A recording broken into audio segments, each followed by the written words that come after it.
Paytm వినియోగిస్తున్న అందరికీ big alert అండి. 2024 ఫిబ్రవరి 29 నుండి పేటీఎం పనిచేయదని స్వయాన ఆర్బీఐ ప్రకటించడం జరిగింది. దీనికి గల కారణాలు ఏంటి, విజయ్ శర్మ చేసిన తప్పేంటి అనే విషయాలు నేను ఈ వీడియోలో మీకు చెప్పబోతున్నానండి. ఎంతోమంది కస్టమర్లు తన సొంతం చేసుకున్న పేటీఎం గ్రామీణ ప్రాంతాల నుండి అతిపెద్ద పట్టణాల వరకు చాలా విధాలుగా విస్తరించడం జరిగింది. అయితే దీన్ని విజయ్ శంకర్ శర్మ 2010లో దీన్ని స్థాపించడం జరిగిందండి. ఇది మామూలు రీఛార్జ్లకు సంబంధించి అని స్థాపించడం జరిగింది. డిటిహెచ్ రీఛార్జ్లు మరియు ఫోన్ రీఛార్జ్ల కొరకు ఈ పేటీఎంని స్థాపించడం 2016లో జరిగిన 2 సంఘటనలు పేటీఎం రూపురేఖలను పూర్తిగా మార్చివేయడం జరిగింది. అందులో మొదటిది వచ్చేసి జియో ఫోన్ రావడం.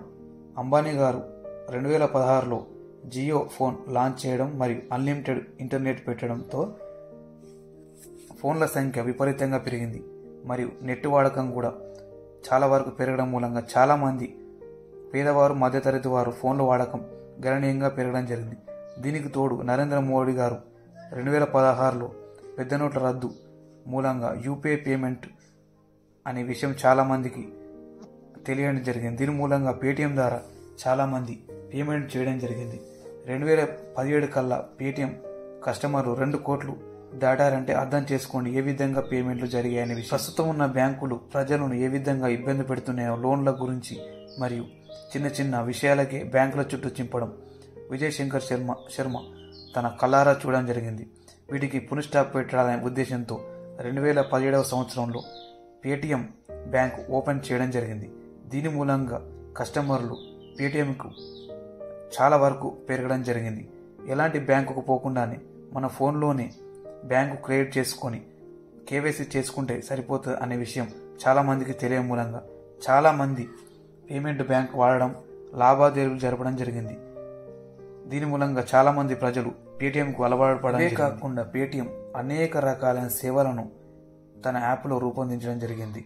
టోల్ ప్లాజా రీఛార్జ్లు, డిటిహెచ్ రీఛార్జ్లు, ఫ్లైట్ బుకింగ్, స్టాక్ మార్కెట్, ఇలా రకరకాల యాప్స్ ఇందులో ఉండడం జరిగింది. దీని మూలంగా చాలా పనులు ఫోన్ నుంచే చేసుకోవడం మరియు ఎలాంటి ఇష్యూస్ లేకుండా పేమెంట్ జరగడం పేటీఎం ప్రత్యేకత.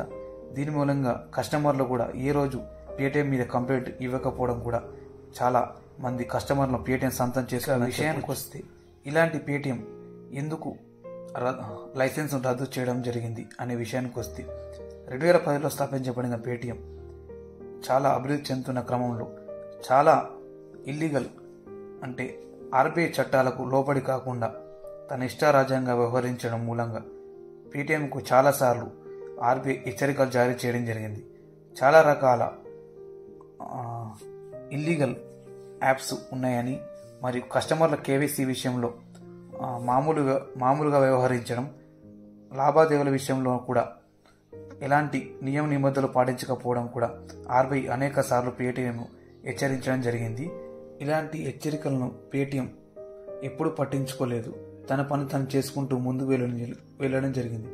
దీని మూలంగా ఆర్బీఐ సీరియస్గా తీసుకొని 2029 ఫిబ్రవరి నుండి పేటీఎం ఎలాంటి లావాదేవీలు జరపకూడదని తన లైసెన్స్ రద్దు చేస్తున్నట్టు ప్రకటించింది. దీని మూలంగా కోట్ల మంది ఉన్న కస్టమర్లు చాలా అనేక అయోమయంలో ఉన్నారు.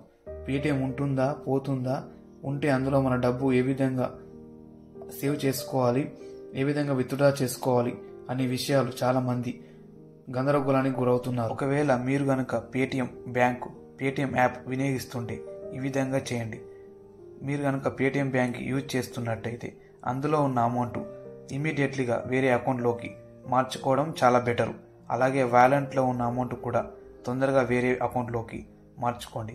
అలాగే మీరు షాపులలో వినియోగిస్తున్న క్యూఆర్ కోడ్లు కూడా కొద్ది రోజులు ఆఫ్ చేయడం వల్ల చాలా బెటర్ అని నా అభిప్రాయం. ఎందుకంటే ఒకవేళ మీ అమౌంట్ కనుక అందులో చిక్కుకుంటే వస్తుంది, కానీ ఇబ్బంది పడవలసి వస్తుంది.